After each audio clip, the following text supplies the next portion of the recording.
അതിഥിക്കും ആതിഥേയനും ഇടയിലുള്ള ഒരു തിരുത്താണ് ഇന്നത്തെ ഗോസ്പലിൽ യേശു പറയുന്നത്. യേശുവിനെ ഇന്നൊരു ഫംഗ്ഷൻ വിളിക്കുകയാണ്. യേശു പോയി ഏറ്റവും ബാക്ക് സീറ്റിലിരുന്നു. ബാക്ക് സീറ്റിലിരുന്നു എന്ന് പറയാനൊരു കാരണമുണ്ട്. കാരണം ആ കാലഘട്ടത്തിലെ എല്ലാ വീടുകളിലും എന്തെങ്കിലും ഫംഗ്ഷനോ സെലിബ്രേഷനൊക്കെ ഉണ്ടാകുമ്പോൾ ഒരു സീറ്റിംഗ് അറേഞ്ച്മെൻറ്റ്സ് ഉണ്ടാവും. അതിൻ്റെ പ്രത്യേകത, ഒരു സമൂഹത്തിൽ ഏറ്റവും ഉന്നതരെന്നും നിലവാരമുള്ളവരെന്നും കരുതപ്പെടുന്നവരെ കുറച്ചും കൂടി എലവേറ്റഡ് പൊസിഷനിൽ അവർ കസേരയിട്ട് അറേഞ്ച് ചെയ്യും. അങ്ങനെ ഓരോ തട്ടായിട്ട് ഏറ്റവും ബാക്കിൽ സാധാരണക്കാരും ഒരു സമൂഹത്തിൽ അത്ര ഉന്നതത്തിലില്ലാത്തവരുമായ മനുഷ്യരെ അവരങ്ങനെ ബാക്കിലിരുത്തും. ഇങ്ങനെ ഉന്നതത്തിൽ തുടങ്ങി ഏറ്റവും മോശപ്പെട്ട മനുഷ്യരെന്ന് കരുതുന്നവരെ കണക്ക് എല്ലാവർക്കും ഇങ്ങനെ പ്രത്യേക സീറ്റിംഗ് അറേഞ്ച്മെൻറ്റ്സ് ആണ്. ഇങ്ങനൊരു സീറ്റിംഗ് അറേഞ്ച്മെൻറ്റ്സ് യേശുവിന് ഇഷ്ടപ്പെട്ടില്ല എന്നുള്ളതാണ് സത്യം. എല്ലായിടത്തും അതൊരു സാമൂഹ്യ വിപത്തായിട്ടിരിക്കുമ്പോൾ യേശുവിന് അത്ര പിടിച്ചില്ല. അങ്ങനെ ഒരു സമയത്ത് യേശു പോയി ഏറ്റവും ബാക്ക് സീറ്റിലിരുന്നു. ഏറ്റവും മോശപ്പെട്ട മനുഷ്യരെന്ന് കരുതുന്നവരുടെ ഇടയിലും സമൂഹത്തിൽ വിളുമ്പിൽ നിൽക്കുന്ന മനുഷ്യരുടെയും കസേരയിൽ അവൻ കയറിയിരുന്നു. ഇതാണ് ക്രിസ്തുവിൻ്റെ എല്ലാ കാലത്തുമുള്ള സീറ്റ്. ശ്രദ്ധിച്ചാൽ മനസ്സിലാകും, യേശു എല്ലാ കാലത്തും വിളുമ്പിൽ നിൽക്കുന്ന മനുഷ്യരോട് പക്ഷം ചേർന്നവരാണ്. കുഷ്ഠരോഗികളോടും പാപികളോടും ചുങ്കക്കാരോടും വേശ്യകളോടും ഇങ്ങനെ എല്ലാം കൊണ്ടും വിളുമ്പിൽ നിൽക്കുന്ന മനുഷ്യരെ ക്രിസ്തു കുറച്ചും കൂടി ഗൗരവത്തോടെ കണ്ടു എന്ന് മാത്രമല്ല, അവർക്ക് വേണ്ടി യേശു സംസാരിച്ചു. അവരുടെ സീറ്റിൽ യേശു ഇരിക്കാൻ ആഗ്രഹിച്ചു. ഒരുപക്ഷെ ഒരു ക്രൈസ്തവ ബോധ്യത്തിൻ്റെ നിലപാട് തന്നെ അവൻ ഇരിക്കുന്ന കസേരയെ ഓർമ്മിപ്പിക്കുന്നുണ്ട്. എന്നിട്ട് യേശു നോക്കുന്നത് ആരൊക്കെയാണ് മുന്നിൽ പോയി ഇരിക്കുന്നു എന്നുള്ളതാണ്. നോക്കുമ്പോൾ കുറേ പരിസയ പ്രമാണികൾ ചെന്ന് ഏറ്റവും ഫസ്റ്റ് സീറ്റിൽ ആ എലവേറ്റഡ് പൊസിഷനിൽ കയറിയിരിക്കുകയാണ്. അത് യേശുവിന് അത്ര പിടിക്കാത്തതിന് കാരണം, ഇതിനു മുമ്പ് പ്രഭാഷകനും സോളമനൊക്കെ ഇവരോട് വാണിംഗ് കൊടുത്തിട്ടുണ്ട്. പ്രഭാഷകൻ്റെ പുസ്തകം 3-ാം അധ്യായം 17-18 വാക്യങ്ങളിൽ നമ്മളിത് വായിക്കും. ഇങ്ങനെ ഫ്രണ്ട് സീറ്റിലിരിക്കാൻ ആഗ്രഹിക്കുന്നവരുടെയൊക്കെ മനോഭാവത്തെ തിരുത്താനായിട്ട്, ഈ ഒരു മനസ്ഥിതിയെ മാറ്റാനായിട്ട് യേശു കൃത്യമായിട്ട് വാൺ ചെയ്യുകയാണ്. നിങ്ങൾ കുറച്ചുകൂടി എളിമപ്പെടാൻ തയ്യാറാകുക. എന്തിനാണ് ഏറ്റവും ആദ്യം പോയിരിക്കാൻ ആഗ്രഹിക്കുന്നത്? ഏറ്റവും വലിയവരെ നിങ്ങൾ കരുതുന്നത്? നിങ്ങൾ ചെറിയവരാണെന്ന് നിങ്ങൾ ചിന്തിക്കുക. നിങ്ങൾ മറ്റുള്ളവരിൽ വിളുമ്പിൽ നിൽക്കുന്ന മനുഷ്യരാണെന്ന് ചിന്തിക്കുക. ഇതാണ് ക്രിസ്തുവിൻ്റെ ഇഷ്ടപ്പെട്ട നിലപാട്. ഇതാണ് ക്രിസ്തു ആഗ്രഹിച്ച നിലപാട്. ഞാനാണ് വലുത് എന്ന് ചിന്തിക്കുന്ന മനുഷ്യരുടെ ഞാനാണ് ചെറുത് എന്ന് ചിന്തിക്കാൻ ക്രിസ്തു പഠിപ്പിക്കുകയാണ്. എന്നിട്ട് യേശു ആതിഥേയനോട് ചില തിരുത്തലുകൾ നൽകുകയാണ്. അതിങ്ങനെയാണ്: നിങ്ങളൊരു വിരുന്നിന് വിളിക്കുമ്പോൾ നിങ്ങൾ ആരെയാണ് വിളിക്കുന്നത്? നിങ്ങൾ വിളിക്കേണ്ടത് ദരിദ്രരായവരെയും വികലാംഗരായവരെയും മുടന്തരായവരെയും കുരുടരായവരുമാണ് വിളിക്കേണ്ടത്. യേശു ഇത് പറയുമ്പോൾ യേശുവിൻ്റെ കൃത്യമായ നിലപാടാണ്. എന്തുകൊണ്ടായിരിക്കും യേശു ഇങ്ങനെ പേര് പറഞ്ഞ് ഓരോ കാറ്റഗറി ഉദ്ദേശിച്ചത്? കാര്യം, ആ കാലഘട്ടത്തിൽ ഇങ്ങനെയുള്ള മനുഷ്യർക്കൊക്കെ പള്ളിയിൽ പോലും കയറാൻ അനുവാദമില്ലായിരുന്നു. അവർ മാറ്റി നിർത്തപ്പെട്ടവരാണ്. അവരെക്കുറിച്ചാണ് യേശു സംസാരിക്കുന്നത്. ഒരു ബാക്ക് സീറ്റിൽ നിന്ന് യേശു പറയുന്നത് ഇങ്ങനെ ദേവാലയം പോലും നിഷേധിക്കപ്പെട്ട മനുഷ്യർക്ക് വേണ്ടി യേശു വിരുന്നിൻ്റെ പ്രമുഖ സ്ഥാനത്തെക്കുറിച്ച് പറയുകയാണ്. നിങ്ങൾ വിളിക്കേണ്ടത് അങ്ങനെയുള്ള മനുഷ്യരെയാണ്. അവർക്കൊരു ദേവാലയമായിരിക്കണം നിങ്ങളുടെ വീട്. നിങ്ങളുടെ വീട്ടിലൊരു ഫംഗ്ഷൻ അവർ വരുമ്പോൾ അവർക്ക് ദേവാലയം കണക്കൊരു അനുഭവം നിങ്ങളുടെ വീടായി മാറണം. അങ്ങനെ ദേവാലയം പോലും നിയമം കൊണ്ട് മാറ്റി നിർത്തപ്പെട്ടൊരിടത്ത് നിങ്ങളുടെ വീടായിരിക്കണം അവർക്കൊരു പ്രമുഖ സ്ഥാനം. അത് ഒരു ആതിഥേയനുണ്ടാകേണ്ട മനസ്സാണ്. പക്ഷെ നമ്മൾ ഓരോരുത്തരും ചിന്തിക്കേണ്ടത്, നമ്മൾ ആരെയൊക്കെയാണ് ഹൃദയത്തോട് ചേർത്ത് വയ്ക്കുന്നത്?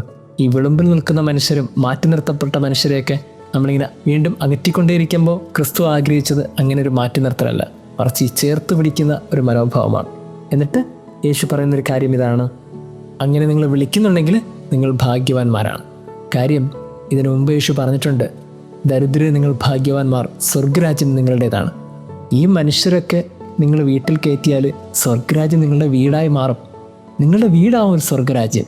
അപ്പോൾ ഈ സ്വർഗരാജ്യം എന്നൊരു കോൺസെപ്റ്റ് നിങ്ങളുടെ വീടിനകത്ത് കൊണ്ടുവരാൻ ഏറ്റവും എളുപ്പമാർഗം ഈ മാറ്റി നിർത്തപ്പെട്ടവരെയും വിളുമ്പിൽ നിൽക്കുന്ന മനുഷ്യരെയും ചേർത്ത് പിടിക്കുക എന്നുള്ളതാണ്.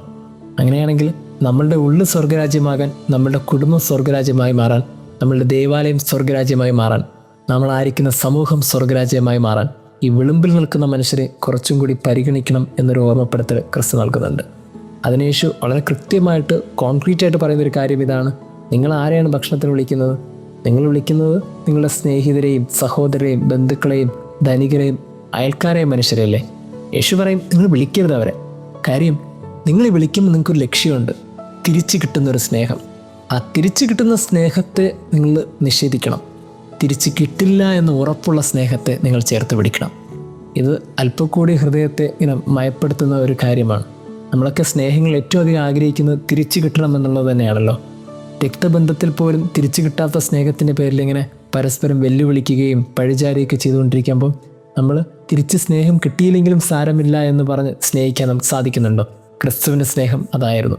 കുരിശിലെ ക്രിസ്തു സ്നേഹിച്ചത് തിരിച്ചു കിട്ടാത്ത ഒരു സ്നേഹമായിരുന്നു.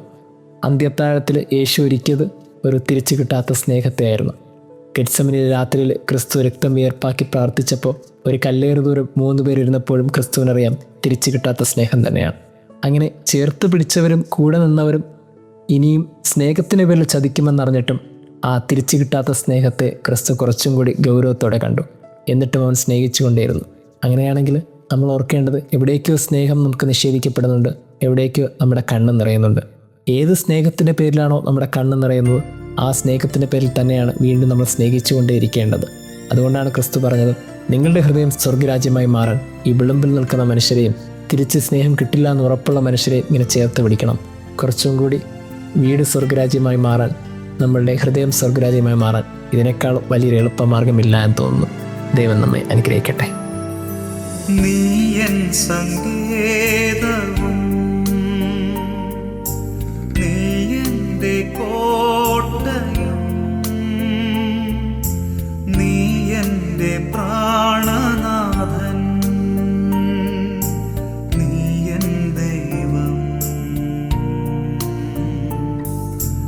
നീ എൻ സങ്കേതവും നീ എൻ്റെ കോട്ടയും നീ എൻ്റെ പ്രാണനാഥൻ നീ എൻ ദൈവം.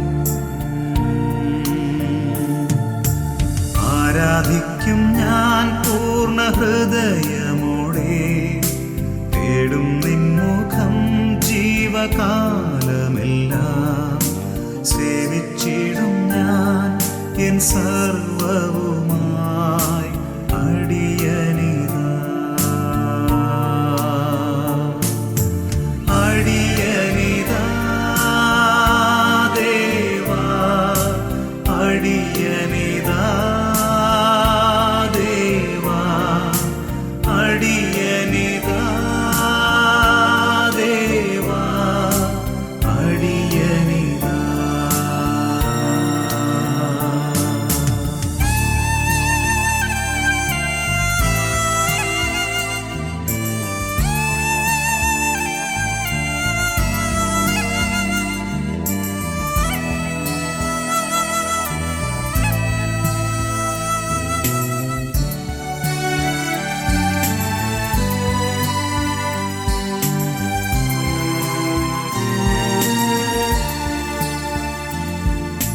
നീ എൻ്റെ രക്ഷകനും നീ എൻ്റെ വൈദ്യനും നീ എൻ്റെ ആലംബവും നീ എൻ ദൈവം നീ എൻ്റെ രക്ഷകനും നീ എൻ്റെ വൈദ്യനും നീ എൻ്റെ ആലംബവും നീ എൻ ദൈവം. ആരാധിക്കും ഞാൻ പൂർണ്ണ ഹൃദയമോടെ, തേടും നിൻമുഖം ജീവകാലമെല്ലാം, സേവിച്ചിടും ഞാൻ എൻ സർവവുമായി അടിയനിതാ അടിയനിതാ ദേവാ അടിയനിതാ ദേവാ അടിയനിതാ ദേവാ അടിയനിതാ.